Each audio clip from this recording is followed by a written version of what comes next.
Dear students, our next part of chemical equilibrium is Le Chatelier's principle or factor affecting equilibrium. What is mean by factor affect? What is mean by factor affecting equilibrium? If any chemical reaction is an equilibrium, अगर कोई chemical reaction है वो equilibrium पर आ गई है और उस equilibrium को निर्धारित करने वाले जो फैक्टर हैं जैसे टेम्परेचर है, प्रेशर है, कंसंट्रेशन है, चाहे वो रिएक्टेंट की हो चाहे प्रोडक्ट की हो, अगर उनमें हम कोई चेंज करते हैं तो ये चेंज उस इक्विलिब्रियम को अफेक्ट करेंगे, उस पर प्रभाव डालेंगे, जिसकी वजह से जो इक्विलिब्रियम है वो या तो फॉरवर्ड रिएक्शन में शिफ्ट हो जाएगा, फॉरवर्ड डायरेक्शन में शिफ्ट हो जाएगा या बैकवर्ड डायरेक्शन में शिफ्ट हो जाएगा। इसके लिए ये कौन सी डायरेक्शन में जाएगा, इसके लिए ली शैटलियर का प्रिंसिपल दिया गया। ली शैटलियर ने यह बताया कि यदि ऐसे कोई फैक्टर जो इक्विलिब्रियम को बनाते हैं, इक्विलिब्रियम का निर्धारण करते हैं और उन फैक्टर्स को हम चेंज कर दें तो इक्विलिब्रियम भी शिफ्ट हो जाएगा। वो कौन सी डायरेक्शन में शिफ्ट होगा, ये डिपेंड करेगा कि हमने उस फैक्टर के साथ क्या किया है। क्या हमने उस फैक्टर को बढ़ाया है या उस फैक्टर को हमने कम किया है। अगर हम उस फैक्टर को बढ़ाते हैं तो ली शैटलियर के अनुसार जो इक्विलिब्रियम है वो उस डायरेक्शन में जाएगा जहां से उसका प्रभाव खत्म हो सके। मान लो अगर आपने प्रेशर बढ़ाया है तो इक्विलिब्रियम उस डायरेक्शन में जाएगा जहां से उसका प्रेशर कम किया जा सके, या आपने प्रेशर घटाया है तो इक्विलिब्रियम उस डायरेक्शन में शिफ्ट होगा जहां से उसके प्रभाव को, प्रेशर के कम होने के प्रभाव को ख़त्म किया जा सके, अर्थात उस दिशा में जाएगा जहां प्रेशर बढ़ेगा। या आपने कहीं वॉल्यूम बढ़ा दिया है, सॉल्यूशन का वॉल्यूम बढ़ा दिया है या गैस का वॉल्यूम बढ़ा दिया है तो इक्विलिब्रियम उस डायरेक्शन में जाएगा जहां से बढ़े हुए वॉल्यूम को कम किया जा सके। वो डिपेंड करेगा रिएक्शन पे कि आपकी रिएक्शन किस तरह की है। तो जो ली शैटलियर का प्रिंसिपल है, it states that a change in any of the factor that determine the equilibrium condition of a system will cause the system to change in such a manner so as to reduce or counteract the effect of the change। अगर कहीं पर आपने कोई change किया है तो वो उस चेंज का विरोध करेगा। आपने अगर कंसंट्रेशन बढ़ाई है तो वो कंसंट्रेशन को कम करेगा। सिस्टम अपने आप को चेंज कर लेगा, वो चाहे फॉरवर्ड डायरेक्शन में कम हो चाहे वो बैकवर्ड डायरेक्शन में कम हो, वो डिपेंड करेगा आपकी रिएक्शन किस तरह की है। फॉर एग्जाम्पल मैं बताना चाह रहा हूँ कि ली शैटलियर प्रिंसिपल क्या कहता है, चेंज इन द फैक्टर्स। अगर कोई फैक्टर में चेंज होगा तो वो कहता है कि इक्विलिब्रियम शिफ्ट होगा। ली शैटलियर प्रिंसिपल कहता है इक्विलिब्रियम शिफ्ट होगा। अगर इक्विलिब्रियम शिफ्ट होगा तो कौन सी डायरेक्शन में जाएगा, तो वो कहता है in that direction which reduces the change और counteract the change done by you. आपने जो भी कंडीशन चेंज की है उस रिएक्शन की, वो उस कंडीशन का विरोध करेगा, उसमें परिवर्तन लाएगा। जैसे मैंने एक एग्जांपल यहाँ लिखा है, we add reactant at equilibrium. हमने कोई इक्विलिब्रियम पर रिएक्टेंट ऐड कर दिया। अब रिएक्टेंट की कंसंट्रेशन बढ़ जाएगी।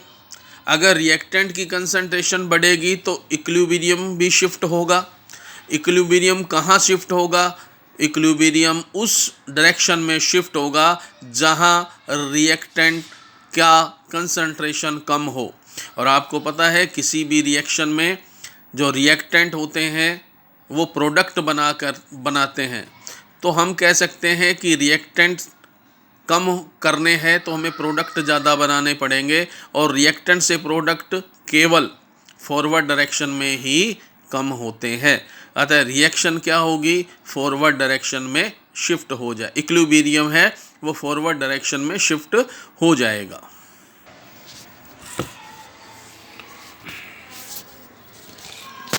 Now we are discussing about the effect of concentration change. पहला इफेक्ट है हमारा कि यदि हम किसी का कंसंट्रेशन इक्विलिब्रियम पर किसी रिएक्टेंट या प्रोडक्ट की कंसंट्रेशन चेंज कर दें तो क्या होगा। For example, if we take an example of H2I2 to form 2HI and equilibrium is present between H2I2 and 2HI.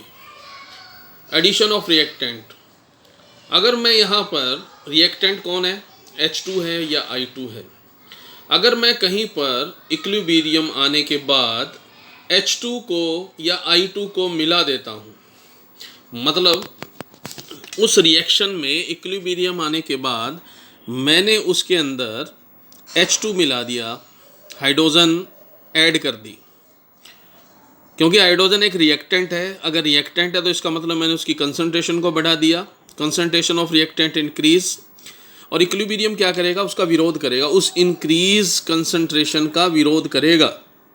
Equilibrium resist the increasing concentration of H2, उसकी बढ़ी हुई कंसंट्रेशन का विरोध करेगा। It will shift to that direction, और वह उस दिशा में शिफ्ट हो जाएगा where H2 will be consumed, जहाँ पर हाइड्रोजन कंज्यूम हो जाए, हाइड्रोजन की कंसंट्रेशन कम हो जाए। H2 will consumed by making more HI, by forming more HI। H2 कहाँ कंज्यूम होगा, जब इस रिएक्शन के अंदर H2 से। इफेक्ट ऑफ कंसंट्रेशन चेंज, अपने बात कर रहे थे इसके बारे में। तो hydrogen will consumed by making more HI, so equilibrium shift to forward direction. तो यहाँ पर H2 से HI बनेगा, ये डायरेक्शन कौन सी है, FD, जहाँ लिखा हुआ है FD, इसका मतलब है फॉरवर्ड डायरेक्शन। तो यहाँ पर फॉरवर्ड डायरेक्शन के अंदर ये रिएक्शन शिफ्ट हो जाएगी। कब, जब हम H2 या I2 किसी की भी कंसंट्रेशन को यदि हम बढ़ा देते हैं तो यह फॉरवर्ड डायरेक्शन में शिफ्ट हो जाएगा इक्विलिब्रियम। क्यों, क्योंकि बढ़ी हुई कंसंट्रेशन को कम करना, और बढ़ी हुई कंसंट्रेशन ऑफ रिएक्टेंट कहाँ कम हो सकती है, जहाँ पर प्रोडक्ट ज़्यादा बनेगा। अब मैं सेकंड कंडीशन लेता हूँ, removal of H2 at equilibrium. अब मैं क्या करता हूँ, हाइड्रोजन गैस को इक्विलिब्रियम पर बाहर निकाल देता हूँ। बाहर निकालूंगा इसका मतलब क्या है कि मैंने कंसंट्रेशन को डाउन किया है, H2 की कंसंट्रेशन को डाउन किया है। तो concentration of reactant H2 will decrease, ये उल्टा साइन इसको डिक्रीज को बता रहा है। इक्विलिब्रियम अब क्या करेगा, इक्विलिब्रियम का क्या काम है, इक्विलिब्रियम उस तरफ शिफ्ट होगा जहाँ पर वो इस बढ़ी या घटी, क्योंकि यहाँ रिमूवल कर रहे हैं हम, तो घटी हुई कंसंट्रेशन H2 की घटी हुई कंसंट्रेशन को बढ़ाना चाहेगा, इसकी घटी हुई कंसंट्रेशन का विरोध करेगा, अर्थात उसकी कंसंट्रेशन को बढ़ाएगा। Equilibrium resist the decreasing concentration of H2, उसकी डिक्रीजिंग कंसंट्रेशन को रेजिस्ट करेगा। It will shift in that direction where H2 will be increase, जहाँ से H2 है उसकी कंसंट्रेशन क्या हो जाए, इंक्रीज हो जाए। तो ये कहाँ शिफ्ट होगा, it will be shift to the backward direction, तो ये बैकवर्ड डायरेक्शन के अंदर शिफ्ट हो जाएगा।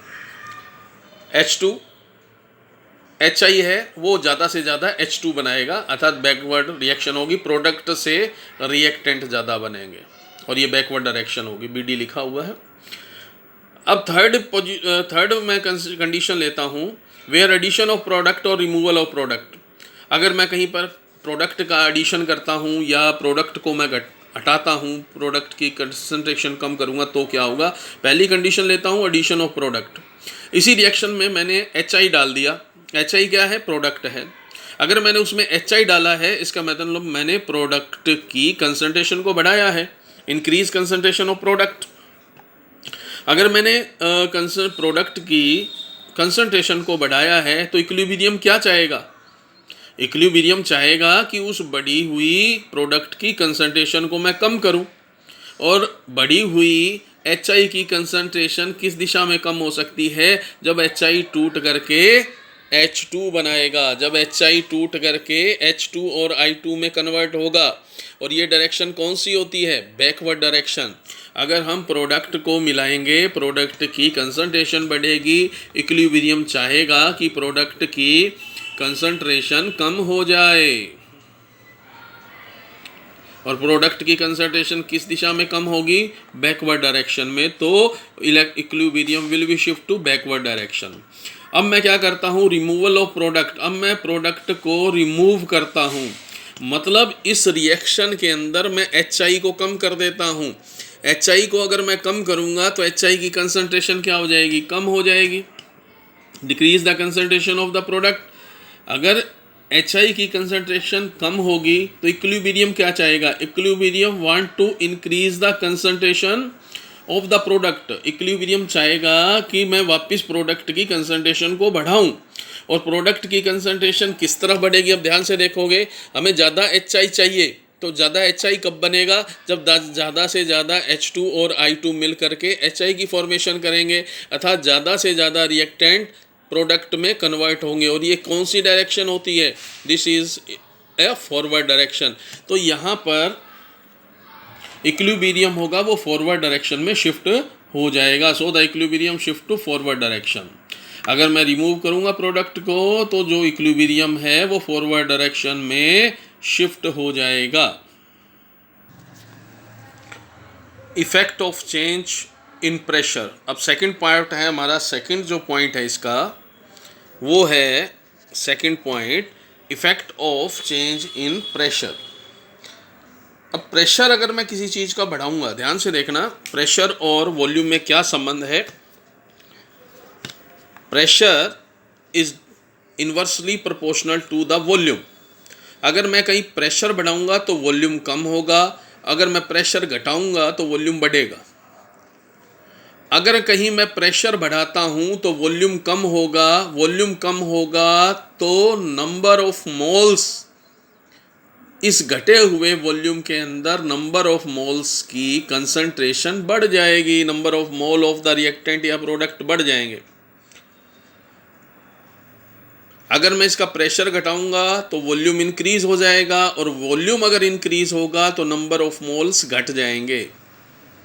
इसको ऐसे समझो कि मेरे पास एक कंटेनर है, इस कंटेनर में ये एक पिस्टन लगा हुआ है, ये जो गोल राउंड हाफ राउंड आपको दिखा रखा है ये पिस्टन है। इस कंटेनर के अंदर गैस के मॉलिक्यूल्स भरे हुए हैं, गैस भरी हुई है। अगर मैं इस पिस्टन पर प्रेशर इंक्रीज करता हूँ तो ये क्या होगा? पिस्टन नीचे आएगा। जैसे आप इंजेक्शन लगवाते हैं तो इंजेक्शन के अंदर दवा भरी होती है, और जब आप इंजेक्शन का पीछे पिस्टन दबाते हो तो प्रेशर बढ़ जाता है। प्रेशर बढ़ने से क्या होगा? वॉल्यूम कम होगा। ये देखो पिस्टन नीचे आ गया है, इस पोजीशन पे आ गया है। अगर इस पोजीशन पर ये पिस्टन आ गया है तो इसका मतलब वॉल्यूम घट गया है, और वॉल्यूम घटेगा तो उसके अंदर गैस के मॉलिक्यूल्स के नंबर बढ़ जाएंगे। Number will be number of the mole of the gases और एनी प्रोडक्ट और reactant will be increased. Clear? इसका मतलब क्या है? अगर मैं प्रेशर को इंक्रीज करता हूं तो वॉल्यूम क्या होगा? डिक्रीज होगा। वॉल्यूम डिक्रीज होगा तो नंबर ऑफ मोल्स, जिसको मैं से रिप्रेजेंट कर रहा हूं, विल इंक्रीज। अब ये कहां से पता चलेगा कि मेरा जो प्रेशर बढ़ाने पर इक्विलिब्रियम किस डायरेक्शन में शिफ्ट होगा? तो मोटी मोटी बात समझ लें, अगर प्रेशर बढ़ाओगे तो किसी रिएक्शन के अंदर यदि नंबर ऑफ मोल्स जिस डायरेक्शन में कम हो रहे हैं, इक्विलिब्रियम उस डायरेक्शन में शिफ्ट होगा। प्रेशर बढ़ाओगे तो नंबर ऑफ मोल बढ़ेंगे। अगर आप प्रेशर बढ़ाओगे तो नंबर ऑफ मोल बढ़ जाएंगे, चाहे वो रिएक्टेंट के हो चाहे वो प्रोडक्ट के हो। अगर नंबर ऑफ मोल बढ़ जाएंगे तो इक्विलिब्रियम क्या चाहेगा? इक्विलिब्रियम उस नंबर ऑफ मोल्स जो बड़े हैं उनको कम करना चाहेगा। और कम करने के लिए वो उस डायरेक्शन में शिफ्ट हो जाएगा जहां पर नंबर ऑफ मोल कम होंगे। फॉर एग्जांपल मैं अभी आपको करवाता हूं। तो increase pressure, reaction proceed in that direction where number of mole will decrease. अब देखो प्रेशर का संबंध मोल से कर दिया है। अब एक रिएक्शन आपको मैं दिखाता हूं, इस रिएक्शन को जरा ध्यान से देखेंगे। CO carbon monoxide and H2 gas. यहाँ CO के कितने मोल हैं? 1 मोल है। H2 के कितने मोल है? 3 मोल है। CH4 बन रही है इससे, इसका कितना मोल है? आगे कुछ नहीं है तो 1 मोल है। H2O के आगे भी कुछ नहीं है तो इसका मतलब 1 मोल है। अगर इन दोनों को मैं प्लस कर दूं तो कितने मोल बन जाएंगे भाई? 4 मोल बन जाएंगे। तो रिएक्टेंट के क्या हो जाएंगे? 4 मोल। और प्रोडक्ट के क्या हो जाएंगे? इन दोनों मोल्स को जोड़ दो तो कितने होंगे? 2 मोल। क्योंकि हमने यहाँ क्या किया है, अब ध्यान से देखोगे, प्रेशर को इंक्रीज किया है। अगर आप प्रेशर इंक्रीज करते हो तो reaction proceed in that direction where number of mole will decrease. तो बताओ, अगर मैं यहाँ से फॉरवर्ड डायरेक्शन में जाता हूँ, मैं यहाँ लिख देता हूँ, ये मेरी फॉरवर्ड डायरेक्शन है। अगर मैं फॉरवर्ड डायरेक्शन में जाता हूँ तो रिएक्टेंट के मोल 4 थे, घट करके कितने रह गए? प्रोडक्ट में कितने मोल रह गए? 2। तो यहाँ मोल के नंबर्स क्या हो रहे हैं? घट रहे हैं। और रिएक्शन भी किस दिशा में प्रोसीड करना चाह रही है? रिएक्शन भी उसी दिशा में प्रोसीड करना चाह रही है जहां नंबर ऑफ मोल क्या हो जाए? डिक्रीज हो जाए। तो ये रिएक्शन किस डायरेक्शन में जाएगी? फॉरवर्ड डायरेक्शन में। इक्विलिब्रियम किस डायरेक्शन में शिफ्ट होगा? फॉरवर्ड डायरेक्शन में शिफ्ट होगा। अब सेकेंड एग्जाम्पल आप देखोगे, calcium carbonate. Calcium carbonate CaCO3 solid है, ये इसका 1 मोल है। यहाँ कितना मोल है? 1 मोल है। अब ये CaCO3 का डिकम्पोजिशन होता है जिससे कैल्शियम ऑक्साइड बनता है, इसका भी 1 मोल बनता है, और कार्बन डाइऑक्साइड का भी 1 मोल। अब आप कहोगे एक कहाँ से है? जिसके आगे कुछ नहीं है वहाँ 1 मोल है, यहाँ 1 मोल है, यहाँ 1 मोल है, नहीं तो इसके आगे नंबर लगे होते हैं। अब अगर मैं देखूँ तो रिएक्टेंट साइड में मेरा कितना मोल है भाई? 1 मोल है, 1 मोल। प्रोडक्ट साइड में ये दोनों मोल जुड़ जाएंगे तो टोटल कितने हो जाएंगे? 2 मोल्स। अगर मैं प्रेशर इंक्रीज करूं, अगर मैं प्रेशर इस रिएक्शन के अंदर मैं प्रेशर को इंक्रीज करता हूं तो नंबर ऑफ मोल्स बढ़ जाएंगे। नंबर ऑफ मोल्स बढ़ जाएंगे तो रिएक्शन किस डायरेक्शन में प्रोसीड करेगा? Reaction will proceed in that direction where number of mole will decrease. तो बताइए, रिएक्टेंट टू प्रोडक्ट साइड में फॉरवर्ड डायरेक्शन में आप जाते हो तो 1 मोल से कितने मोल बन रहे हैं? 2 मोल। तो यहाँ मोल के नंबर्स क्या हो रहे हैं? बढ़ रहे हैं। लेकिन यदि आप बैकवर्ड डायरेक्शन में जाते हो, मैं यहाँ BD लिख रहा हूँ, बैकवर्ड डायरेक्शन में जाते हो मतलब प्रोडक्ट से क्या बनेंगे? रिएक्टेंट। इस डायरेक्शन में जा रहे हो, right to left, product to reactant side. तो प्रोडक्ट के कितने मोल है भाई? 2 मोल। और रिएक्टेंट के कितने मोल है? 1 मोल। तो बैकवर्ड रिएक्शन में मोल्स के नंबर घट रहे हैं। तो सेकंड एग्जाम्पल के अंदर ये रिएक्शन प्रेशर बढ़ाने पर ये बैकवर्ड डायरेक्शन में जाएगी, क्योंकि number of moles backward direction में घटते हैं। अब थर्ड एग्जाम्पल अपने लेते हैं, H2 + Cl2 और 2HCl बनाता है, दोनों ही गैसियस है। ये यहाँ पर 1 मोल है, ये भी यहाँ 1 मोल है। टोटल अगर मैं लूँ तो ये कितना बन जाएगा? 2 मोल्स बन जाएगा रिएक्टेंट साइड में। और यहाँ पर देखो 2 दे रखा है तो यहाँ पर कितने मोल है? 2 मोल है, और कोई प्रोडक्ट है नहीं। अब इन दोनों में चाहे फॉरवर्ड डायरेक्शन में जाएं चाहे बैकवर्ड डायरेक्शन में जाएं, दोनों ही डायरेक्शन के अंदर मोल्स के नंबर चेंज नहीं हो रहे हैं। जैसे H2 और Cl2 मिल करके 1 मोल मिलेगा तो 2 मोल HCl के बनाएंगे। अगर 2 मोल HCl का डिकम्पोज होगा तो 1 मोल H2 और Cl2 के बनाएंगे। तो total number of mole will be remain same. तो अगर प्रेशर बढ़ाओगे या प्रेशर घटाओगे, दोनों ही पोजीशन के अंदर प्रेशर बढ़ाने पर या प्रेशर घटाने पर, दोनों ही पोजीशन में इस रिएक्शन के अंदर रेट ऑफ इक्विलिब्रियम में शिफ्ट नहीं होगा, इक्विलिब्रियम का शिफ्ट नहीं होगा।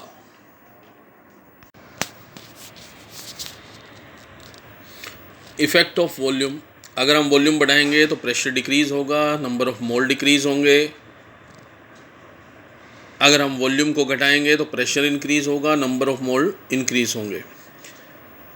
अब हम ये आपको याद करना पड़ेगा।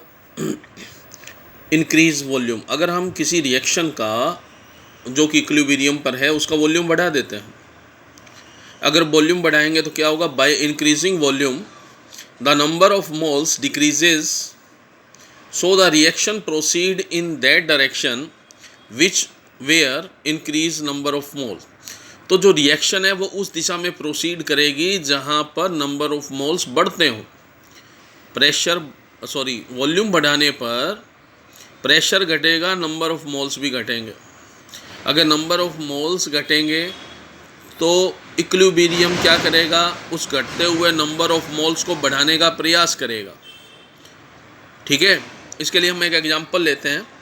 फॉर एग्जांपल, एक रिएक्शन है अपने पास में 2SO2 + O2 gaseous form and 2SO3 also in gaseous form.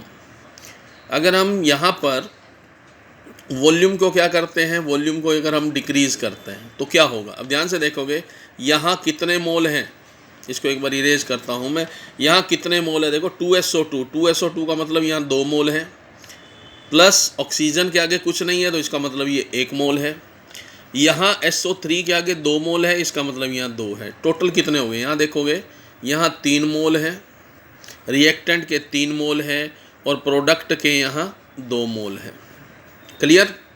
अब ध्यान से देखना, अपनों ने जो रिलेशनशिप पढ़ी थी वो क्या थी, अगर हम वॉल्यूम को इंक्रीज़ करते हैं तो प्रेशर क्या होगा, डिक्रीज़ होगा। प्रेशर डिक्रीज़ होगा तो नंबर ऑफ मोल भी क्या होंगे, डिक्रीज़ होंगे। अब इक्विलिब्रियम पर नंबर ऑफ मोल डिक्रीज़ हो गए तो रिएक्शन किस दिशा में प्रोसीड करेगी, जहाँ नंबर ऑफ मोल बढ़ेंगे।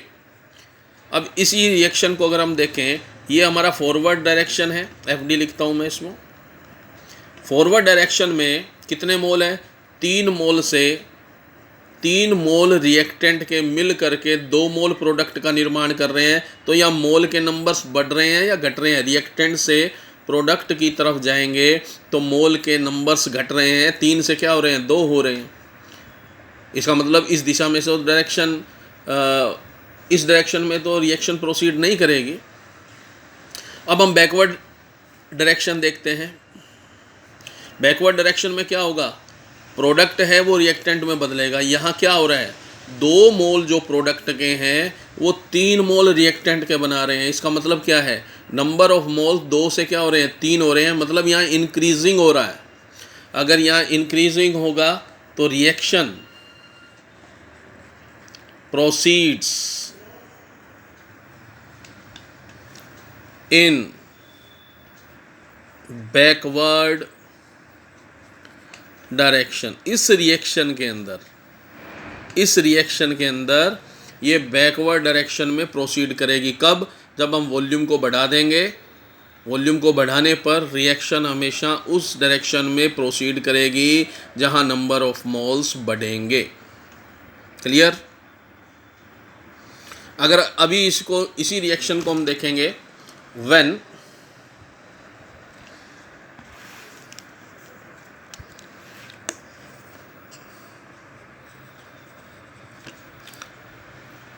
वॉल्यूम डिक्रीजेस,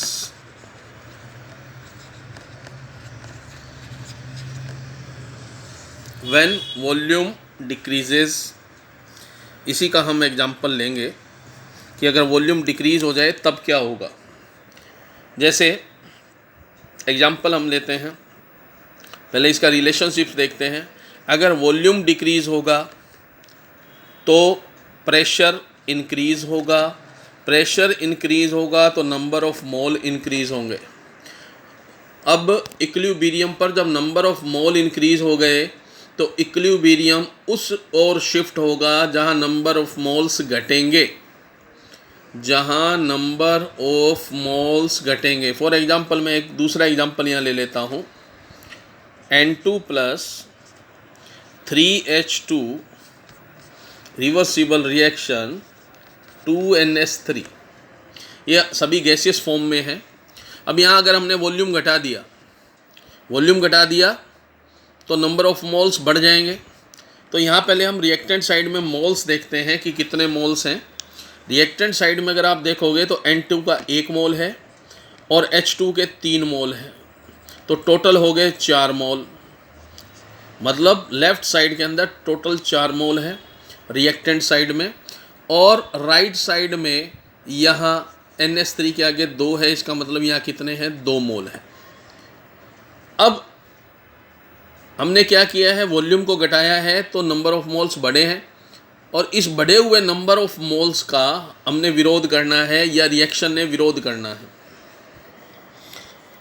इसका विरोध करेगा तो वो क्या चाहेगा कि रिएक्शन उस दिशा में प्रोसीड करे जहाँ पर नंबर्स ऑफ मोल घटे। अब अपने क्या करते हैं, यहाँ देखते हैं फॉरवर्ड डायरेक्शन में। हम अगर देखें फॉरवर्ड डायरेक्शन में तो रिएक्टेंट से क्या बनते हैं, प्रोडक्ट बनते हैं। तो रिएक्टेंट के टोटल कितने मोल काम आ रहे हैं, 4 मोल, और बन कितने रहे हैं प्रोडक्ट के, 2 मोल। तो यहाँ नंबर ऑफ मोल्स घट रहे हैं, यही इक्विलिब्रियम चाहता है। तो इक्विलिब्रियम किस ओर प्रोसीड करेगा, equilibrium proceeds in forward direction, in forward direction when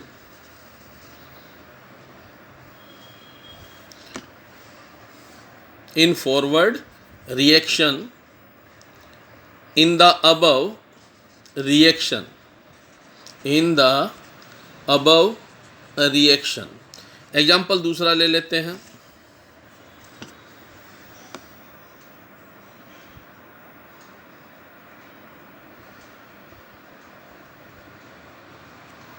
मान लो कैल्शियम कार्बोनेट वाला एग्जाम्पल वापस लेते हैं।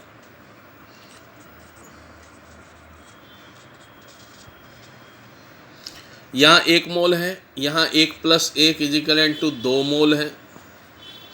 रिएक्टेंट साइड में 1 मोल है, प्रोडक्ट साइड में 2 मोल हैं।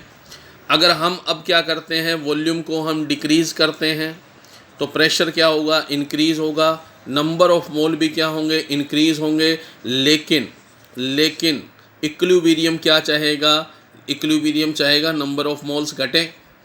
अगर आप फॉरवर्ड डायरेक्शन देखते हैं, मतलब रिएक्टेंट से प्रोडक्ट की तरफ जाते हैं, तो मोल, नंबर्स ऑफ मोल बढ़ रहे हैं, 1 मोल से 2 मोल बन रहे हैं।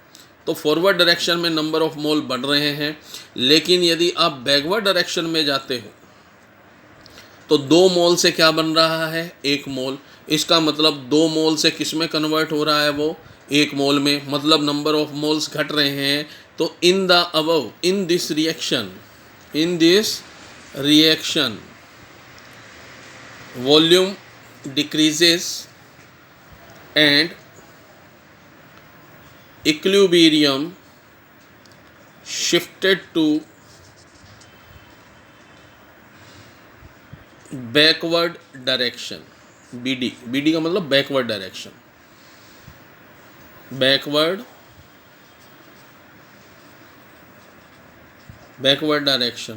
डायरेक्शन किसको बोलते हैं, जहाँ प्रोडक्ट से क्या बनते हैं, रिएक्टेंट बनते हैं। इसका एक स्क्रीनशॉट अगर आप लेना चाहते हैं तो ले लें।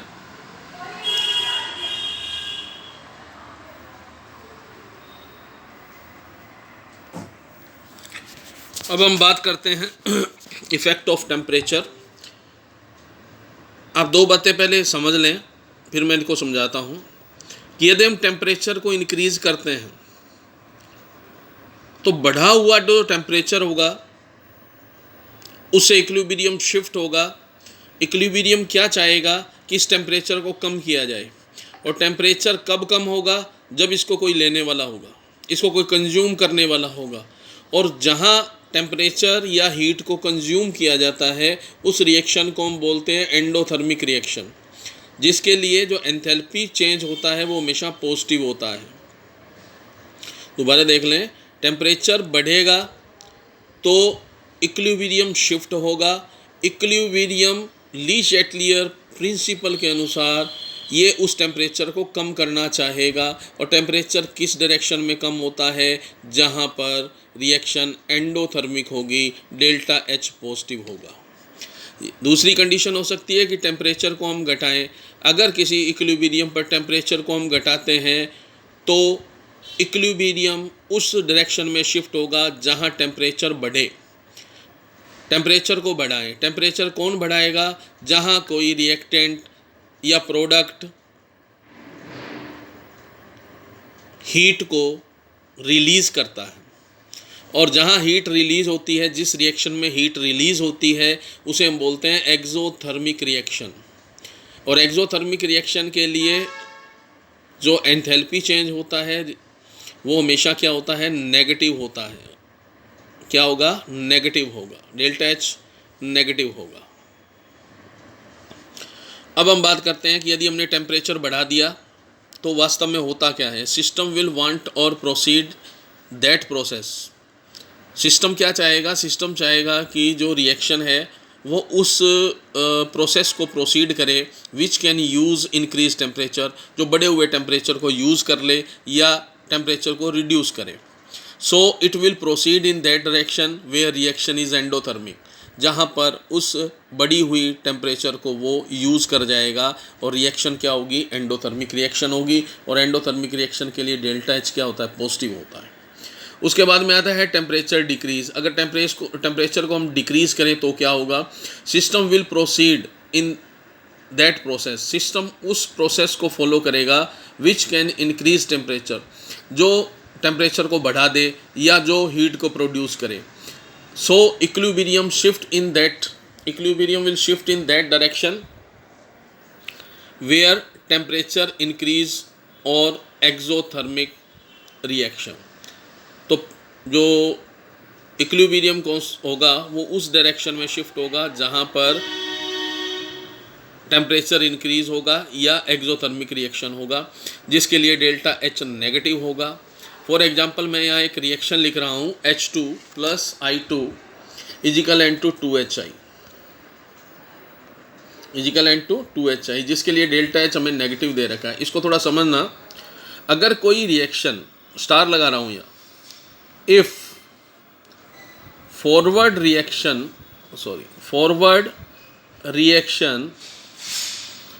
इज एक्सोथर्मिक, अगर फॉरवर्ड रिएक्शन एक्सोथर्मिक है so then backward reaction will be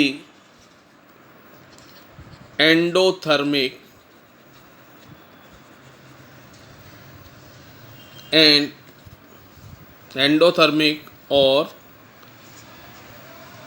vice versa। अगर फॉरवर्ड रिएक्शन एक्सोथर्मिक है तो बैकवर्ड रिएक्शन क्या होगी? बैकवर्ड रिएक्शन होगी एंडोथर्मिक। अगर फॉरवर्ड रिएक्शन एंडोथर्मिक है तो बैकवर्ड रिएक्शन क्या होगी? एक्सोथर्मिक होगी, उल्टी हो गई मतलब। तो यहाँ अगर हम यहाँ लिखें, मैं यहाँ फॉरवर्ड डायरेक्शन लिख रहा हूँ, तो रिएक्टेंट से प्रोडक्ट बन रहे हैं, मतलब H2 और I2 से 2HI बन रहा है। तो यहाँ डेल्टा H क्या है? नेगेटिव है। नेगेटिव का मीन्स क्या है? ये एक्सोथर्मिक है। ये क्या है? एक्सोथर्मिक है। अगर ये रिएक्शन एक्सोथर्मिक है तो बैकवर्ड जो डायरेक्शन वाली रिएक्शन होगी, मतलब प्रोडक्ट से रिएक्टेंट बनेंगे, बैकवर्ड जो डायरेक्शन की रिएक्शन है वहाँ प्रोडक्ट से रिएक्टेंट बनेंगे, वो क्या होंगे? वो एंडोथर्मिक होगा। ठीक है। अगर इस डायरेक्शन में जाओगे तो वो एंडोथर्मिक है और इस डायरेक्शन में जाओगे तो वो क्या होगा? एक्सोथर्मिक होगा। क्लियर यहाँ पर? अब मान लो, अब इसी रिएक्शन के अंदर मान लो मैं टेम्परेचर को इंक्रीज़ कर दूं, मैं टेम्परेचर को इंक्रीज़ कर दूं, तो टेम्परेचर इंक्रीज़ होगा तो इक्विलिब्रियम क्या चाहेगा? इक्विलिब्रियम चाहेगा कि टेम्परेचर घटे। टेम्परेचर घटने के लिए वो किस प्रोसेस को फॉलो करेगा? प्रोसेस होगा एंडोथर्मिक।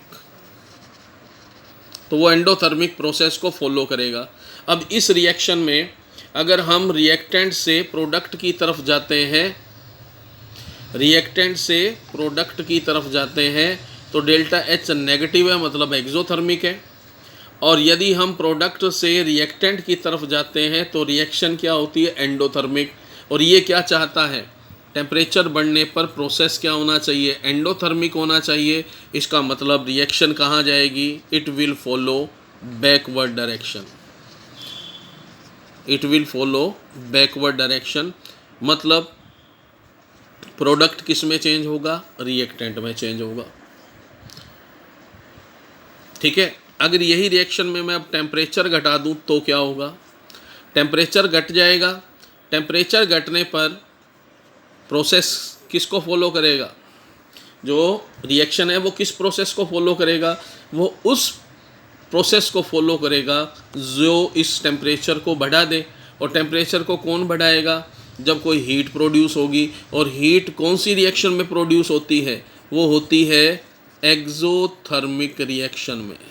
कहाँ होती है, एक्सोथर्मिक रिएक्शन में प्रोड्यूस होती है। जब एक्सोथर्मिक प्रोड्यूस होगी तो आप यहाँ देख सकते हो H2I2 से जब HI बनता है तो डेल्टा H क्या होता है, नेगेटिव। इसका मतलब ये कैसा रिएक्शन है, ये एक्सोथर्मिक रिएक्शन है। ठीक है। और ये भी क्या कर रहा है, एक्सोथर्मिक को फॉलो कर रहा है। तो हम कह सकते हैं कि ये किस डायरेक्शन में जाएगा, रिएक्टेंट टू प्रोडक्ट, जिसको हम बोलते हैं फॉरवर्ड डायरेक्शन। और ये किस में जाएगा, बैकवर्ड डायरेक्शन में। टेम्परेचर बढ़ेगा तो ऊपर वाली जो रिएक्शन हमने देखी है वो रिएक्शन बैकवर्ड डायरेक्शन को फॉलो करेगी। और अगर मैं टेम्परेचर घटाऊंगा तो ऊपर वाली जो रिएक्शन है वो किसको फॉलो करेगी, वो फॉरवर्ड रिएक्शन को फॉलो करेगी। एक बार इसको आप पूरा स्क्रीनशॉट लेना चाहें तो ले सकते हैं। अब ध्यान से देखिए, ये क्वेश्चन हमारे सामने है। What will happen to the equilibrium when the temperature of the system is decreased N2 plus O2 reversible reaction 2NO delta H is equal to 180.5 kilojoule. अब आपको इस क्वेश्चन के अंदर ये बताना है कि इक्विलिब्रियम में टेम्परेचर को क्या किया गया है, डिक्रीज़ किया गया है। तो क्वेश्चन के अंदर हमें दे रखा है N2O2 रिवर्सिबल रिएक्शन 2NO, सभी गैसेस हैं। और ये कहता है कि टेम्परेचर को यदि मैं डिक्रीज़ कर दूं, और इस रिएक्शन का डेल्टा एच दिया हुआ है फॉरवर्ड डायरेक्शन का 180.5 किलो जूल। अब आपको अभी मैंने थोड़ी देर पहले बताया था कि जब टेम्परेचर डिक्रीज़ होता है तो इक्विलिब्रियम क्या चाहेगा, टेम्परेचर को इंक्रीज़ करना चाहेगा। और इंक्रीज़ करने के लिए वो कौन सा प्रोसेस फॉलो करेगा, वो फॉलो करेगा एक्सोथर्मिक रिएक्शन। किसको फॉलो करेगा, एक्सोथर्मिक रिएक्शन। इस रिएक्शन में जो फॉरवर्ड रिएक्शन है उसमें डेल्टा एच की वैल्यू आपको पॉजिटिव 180 दे रखी है। पॉजिटिव का मतलब यहाँ क्या हो गया, ये एंडोथर्मिक रिएक्शन है। ये क्या है, एंडोथर्मिक रिएक्शन है। कौन सी, फॉरवर्ड डायरेक्शन। फॉरवर्ड डायरेक्शन ये किसको बता रहा है, ये डेल्टा एच पॉजिटिव को बता रहा है। इसका मतलब ये एक एंडोथर्मिक रिएक्शन है। और टेम्परेचर हम घटाते हैं तो ये किसको फॉलो करता है, एक्सोथर्मिक रिएक्शन को। तो एक्सोथर्मिक रिएक्शन कौन सी होगी, जो बैकवर्ड होगी, जो क्या होगी, बैकवर्ड होगी, बैकवर्ड डायरेक्शन होगी। और बैकवर्ड डायरेक्शन में क्या होगा,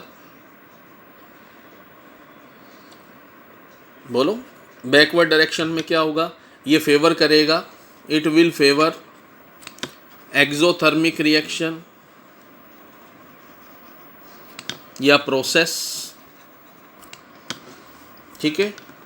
और इसके अंदर जो इक्विलिब्रियम होगा, equilibrium will shift towards left side, equilibrium towards left side की ओर शिफ्ट हो जाएगा। इसका मतलब लेफ्ट साइड का मतलब क्या है, प्रोडक्ट टू रिएक्टेंट। जो इक्विलिब्रियम है वो शिफ्ट हो जाएगा product to reactant. Effect of inert gas. आपको पता है इनर्ट गैस किसी के साथ रिएक्ट नहीं करती है क्योंकि इनका ऑक्टेट पूरा होता है। इनर्ट गैस कौन सी हैं? जो 18th कॉलम में, पीरियोडिक टेबल के 18th कॉलम में आती है, वो सभी इनर्ट गैस है, जैसे helium, argon, neon, krypton, xenon, ये सभी की सभी इनर्ट गैस है। अगर किसी रिएक्शन के अंदर इनर्ट गैस हम डाल दें, किसी इक्विलिब्रियम में अगर हम इनर्ट गैस डाल दें, तो मोस्टली वो इक्विलिब्रियम को अफेक्ट नहीं करती है। कब? जब वॉल्यूम क्या रखा जाए? कांस्टेंट रखा जाए। वॉल्यूम में कोई चेंज नहीं है, जैसा वॉल्यूम शुरू में था उसी वॉल्यूम पर हमने गैस ऐड कर दी। वॉल्यूम में कोई इंक्रीज़ नहीं हुआ, कोई डिक्रीज़ नहीं हुआ, वॉल्यूम में कोई चेंज नहीं हुआ। तो हम कह सकते हैं V is equal to constant.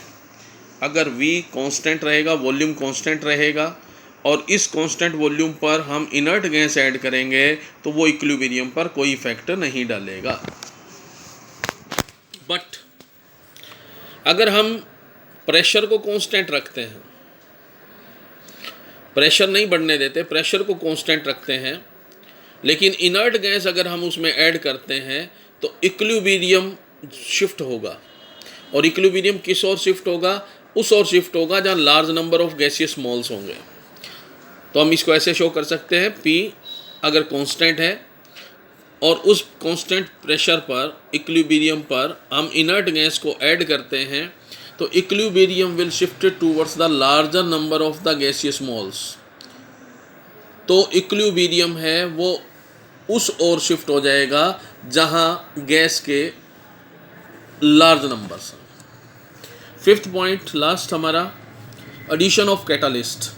As catalyst is not take part in reaction. हम जानते हैं कैटालिस्ट होते हैं वो रिएक्शन में भाग नहीं लेते हैं। So it do not disturb equilibrium, तो वो इक्विलिब्रियम को डिस्टर्ब भी नहीं करते हैं। But it can bring equilibrium early. तो ये क्या करते हैं? इक्विलिब्रियम आने के समय को बढ़ा या घटा सकते हैं। मोस्टली है इक्विलिब्रियम को जल्दी ला देते हैं। तो कैटालिस्ट का प्रभाव क्या होता है? No effect. तो ये इक्विलिब्रियम को डिस्टर्ब नहीं करते हैं, इनका किसी इक्विलिब्रियम पर कोई इफेक्ट नहीं पड़ता है, ना उसको बैकवर्ड डायरेक्शन में शिफ्ट करते हैं, ना फॉरवर्ड डायरेक्शन में शिफ्ट करते हैं। तो इसका एक स्क्रीनशॉट आप लेना चाहें तो ले सकते हैं।